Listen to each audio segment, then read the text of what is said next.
1, go.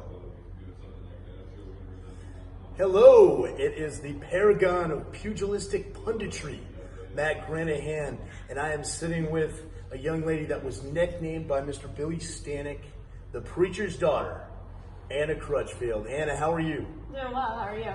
I'm doing great. It's great to be here with you.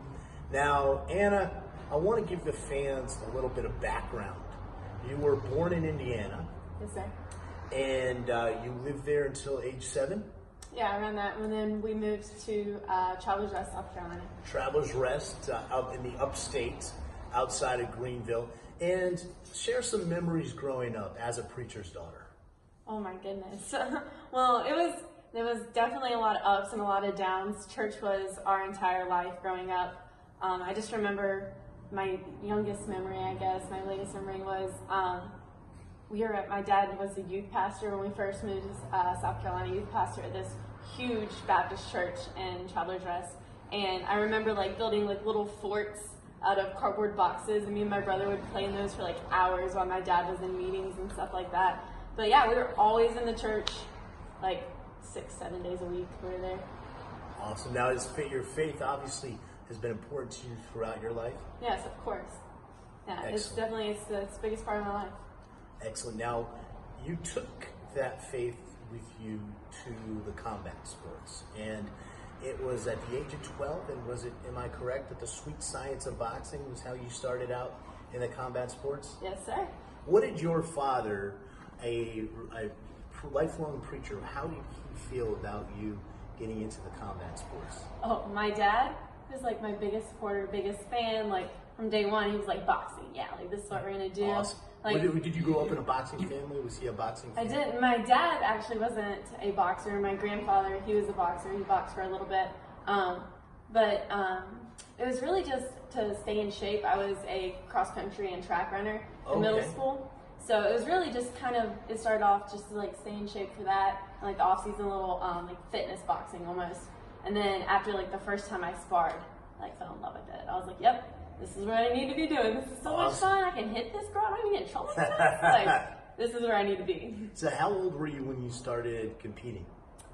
I think I had my first fight 13 years old, 13 or 14, something like that.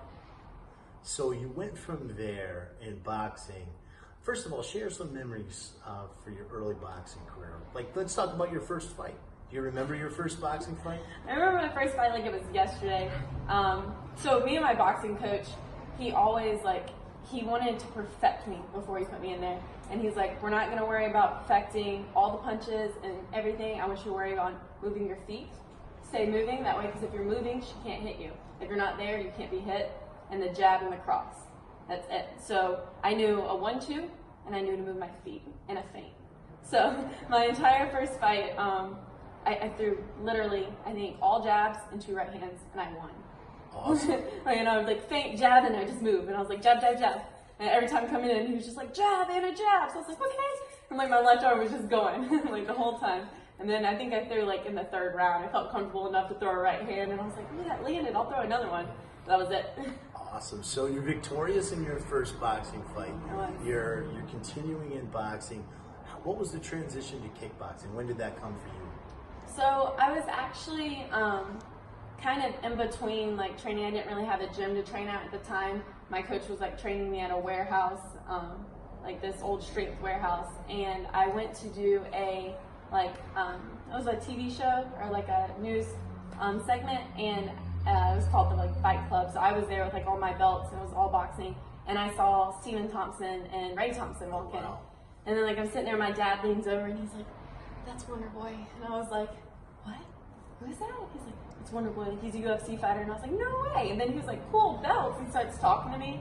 So Wonder Boy was already in UFC by that point. Yeah, he was already in UFC. I think he had just made it into the top 10.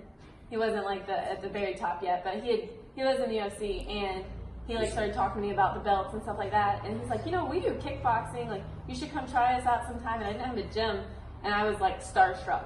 I was like, oh my God, Steven Thompson's talking to me. This is great. So can we please go?